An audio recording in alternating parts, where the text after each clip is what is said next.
Oi, meu nome é Tamires, sou estudante de enfermagem da Faculdade Pitágoras de Londrina. Hoje vou estar apresentando meu trabalho de conclusão de curso com o seguinte tema: a conduta da enfermagem voltada aos pacientes portadores de transtornos mentais. Enquanto buscava um tema para o meu trabalho, percebi existir um déficit sobre artigos e pesquisas na área. Com isso, decidi realizar meu trabalho no assunto para que, com isso, possa incentivar novos estudos e pesquisas de profissionais da área da saúde ao assunto. Então, meu trabalho eu procurei enfatizar a importância dos cuidados que a enfermagem tem na conduta de pacientes com transtornos mentais e apresentar a necessidade de uma abordagem multiprofissional. A pergunta escolhida para o meu programa de pesquisa foi: como deve ser a conduta da enfermagem voltada aos pacientes portadores de transtornos mentais? Utilizei pesquisas bibliográficas em livros, revistas e artigos de publicações online com datas entre 1992 a 2020. Minhas palavras-chave foram saúde mental, causas, transtornos mentais e enfermeiros.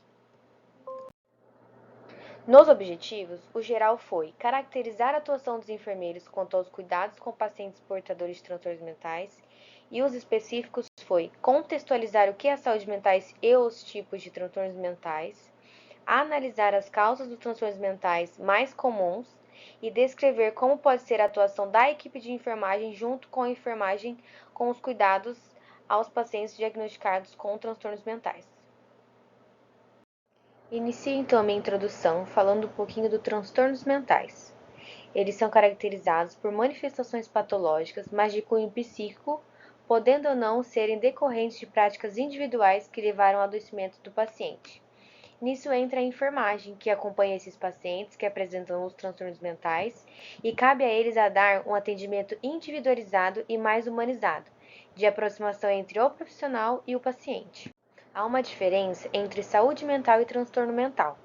O conceito de saúde mental, ela é a maneira como o indivíduo enxerga o mundo à sua volta, que também é composta pelo contexto social, mas cercada pelas expressões individuais e as reflexões de como lidar consigo mesmo e com o processo desse adoecimento. Já os transtornos mentais são patologias que agridem a sanidade emocional do indivíduo, e eles são chamados de fatores psicossociais. São os resultados dos danos causados à saúde mental, e neles os seus principais são a depressão, trauma e delírio. Nesse trabalho, irei falar sobre um pouquinho da depressão e o delírio. A depressão, ela é um sofrimento psíquico que se manifesta de forma de tristeza e apatia no indivíduo, atingindo seu corpo e sua alma. Ela pode ser definida pelo prolongamento de sentimentos negativos e pela incapacidade de concentração e funcionamento normal do corpo e do intelecto do sujeito. Então, em outras palavras, é uma patologia que altera o estado de humor e deixa a pessoa angustiada, desanimada, com falta de ânimo e bastante triste.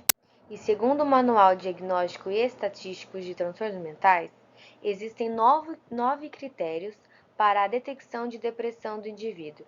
É o estado deprimido, a perda de vontade e do interesse de fazer atividades, sensação de culpa ou inutilidade excessivas, dificuldade de concentração, fadiga, distúrbios do sono, agitação ou lentificação psicomotora, o aumento ou redução significativa de peso, ideais recorrentes de mortes e suicídio. Já o delírio, ele consiste em um estado confusional agudo, que é uma manifestação da disfunção cerebral aguda e que pode causar diferentes manifestações clínicas. Ele pode ocorrer em vários contextos clínicos, incluindo a esquizofrenia, transtorno bipolar, mal de Alzheimer, mal de Parkinson, epilepsia e lesão cerebral adquirida. Observa-se também nos pacientes com suspeita de delírio o comprometimento de sono em sua qualidade, assim como alterações neurohormonais e estruturais anatômicas, sendo essas as principais causas que decorrem no delírio. No entanto, não há evidências que definam a origem do delírio, mesmo que as condições orgânicas que o conduzam aos sintomas sejam relevantes e façam com que o indivíduo esteja em determinado local e sujeito e algumas situações que sejam propícias à piora do seu quadro neuropsiquiátrico. Agora irei falar um pouquinho sobre a depressão e delírio como patologias mentais mais agravantes do quadro clínico dos pacientes internados, que seria a frustração e a depressão.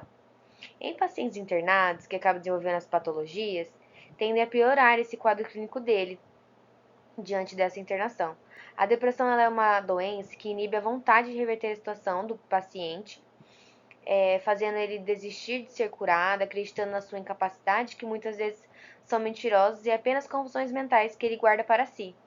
E a frustração ela é um sentimento ligado à emoção e que ocorre quando o que se espera não acontece, sendo caracterizada como uma sensação de incapacidade diante de desgostos percebidos pelo indivíduo e decorrentes de obstáculos que ele teve que passar ao longo de sua vida. A definição clínica de delírio é que ela é uma síndrome neuropsiquiátrica que se manifesta através de deficiências na cognição e atenção dos pacientes, que tem maior incidência na população idosa. Os seus fatores de risco são variáveis, dependendo das condições do quadro clínico de cada pessoa. E segundo o HCOR, alguns diagnósticos são considerados como comuns e presentes na maioria dos casos suspeitos do delírio e que, portanto, devem ser observados durante cada avaliação profissional. Achei aqui um quadro com as etapas da avaliação médica para a detecção do delírio. São classificadas em 7. Prevenção do delírio. O que seria? Nesse contexto, são essencial manter o ambiente iluminado durante o dia, deixar um calendário à vista do paciente acamado, colocar um relógio na sua visão para que ele se informe das horas e do decorrer do dia, deixar próximo dele objetos pessoais como travesseiros, livros, rádio ligado, imagens religiosas, porta-retratos e coisas de suas preferências. O que seria isso? Deixar ele num ambiente tranquilo em que ele se sinta bem. No período noturno, não fazer ruídos na UTI para que o seu acordar não seja estimulado e por fim controlar adequadamente a temperatura do ambiente, para que essa não fique elevada e o local não esteja abafado e sem circulação de ar para assim favorecer o sono noturno do paciente. Um último assunto para finalizar seria as atribuições gerais do enfermeiro e as suas condutas aos pacientes com depressão e delírio. As principais competências do enfermeiro seriam o planejamento, a organização, supervisão, execução e avaliação dos procedimentos de assistência, assim como a participação de protocolos terapêuticos de enfermagem, o amparo integral aos clientes e suas respectivas famílias, além da promoção e participação na integração de toda a equipe multiprofissional. Quais seriam os cuidados do enfermeiro com pacientes com depressão? Quando percebida em tempo de não afetar o paciente internado, ela pode ser tratada de maneira farmacológica ou através de intervenções terapêuticas, como a logoterapia e a geosterapia, que podem ser indicadas para o seu tratamento emocional e será essencial para que melhore o seu quadro clínico. O delírio, é importante que os enfermeiros estimulem os pacientes a realizarem atividades que proporcionem uma maior mobilidade a eles, como a condução à marcha em pé acompanhada, o que vai dar mais flexibilidade a ele e fazê-lo trabalhar seus cognitivos. E, por fim, evitar o uso de sondas e catéteres, porque possivelmente pode causar inquietações, suas posições ficarem rígidas, respiração curta e desconfortável, além de suas expressões faciais, gemidos e dor de punhos cerrados.